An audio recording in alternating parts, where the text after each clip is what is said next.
Hi, it's John here from the Nail School. Now, we run a great course which is for gel extensions. It also includes our builder gel in a bottle, or you may call it BIAB. It also includes that. And what we always recommend is that you do the electric file at the same time. If you do it at the same time, you'll get that at a really reduced price. Now, the nail prep that you'll get with a electric file is the best nail prep that you'll get. And I'll just quickly run through some of the details here. So this is a natural nail. This is one I've already prepared, and this is one with the tip on. But with the natural nail or tips or whatever you're doing, whether it's gel, acrylic, or anything else to do with the nails, gel polish, what's really important is you do the nail prep fully. Now, you have to do that in a safe way because it's really important that you don't damage your client's nails. And this is what quite happens a lot with electric files. If you use them correctly, they are perfectly safe to use. So the first thing to do is to actually file your natural nail into shape. And here I've just put it into like a square shape, as you can see here. And that's down to length. And then the next job to do would be to push your cuticles back.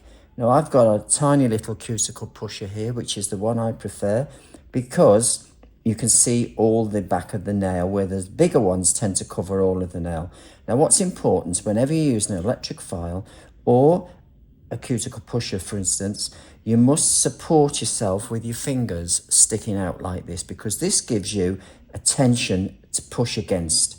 So it saves you being floating around like this and slipping and onto your client's skin. So just put your fingers out, use it as a tension, and then you can then push back with confidence, knowing that you're not going to push this cuticle pusher too heavily onto your client's cuticles.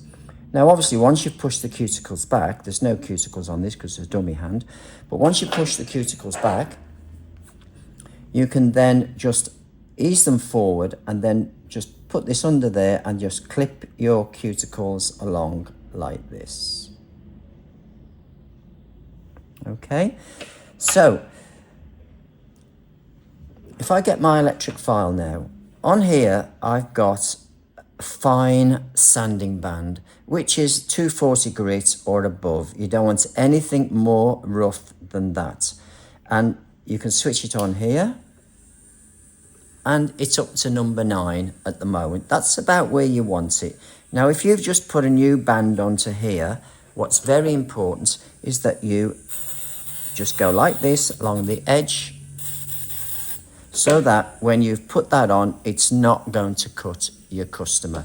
That means you can work quicker, and it also means you feel a lot more secure when you're using it. So again, I've got my fingers out here like this, and what I'm going to do is, first of all, I'm going to go along the back with short little strokes like this, just around the back.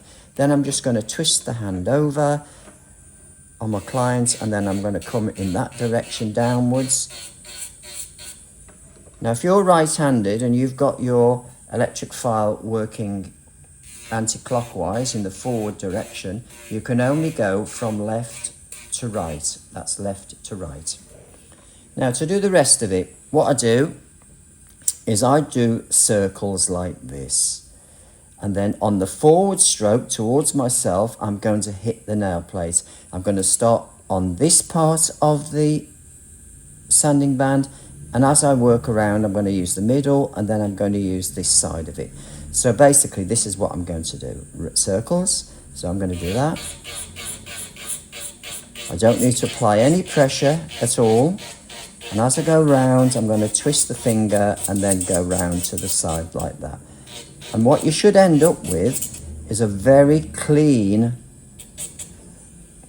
surface without any grooves in it. If you've got grooves in it, it really does mean that you're pressing too heavy. You should not have any grooves whatsoever.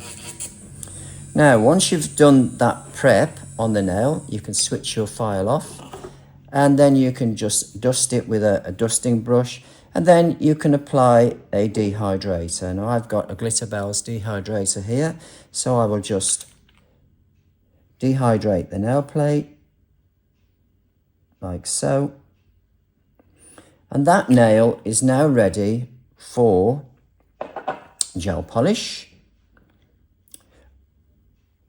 applying a tip, or a builder gel in a bottle. So that is now ready for that. So that would be the first thing you do. You just prep all your nails in that way. And you can see this one here, I've already applied a tip. So they're now ready. Once that's evaporated away, it's a little bit cool in here today, so it's going to take a bit longer. But once all that's evaporated away, then you can start on your nail application. So just remember, when you use an electric file, to run it slow at about number 9 on your dial, and don't press heavy. And you can and don't scrub with your electric file, in other words, like this, backwards and forwards on the surface. You only want to be working in one direction. And that way you won't get hot nail on your client, because you're going backwards and forwards, and it's building up friction and heat, and then your client is going to jump because you've burnt them. Okay, so that's how you apply that. So in the next video, I will be looking at actually doing an application of a builder gel in a bottle, commonly called Biab, but builder gel in a bottle is what that is. And I'll be looking at a hard gel. So as I said, when you do our course, you can add on the electric file at a greatly reduced price. So if you want to check out our details, just go to our profile, and then you'll be able to search us out and do a little bit more. We're based in the West Midlands. So that's all for now, and I'll see you next time. Thank you. Bye-bye.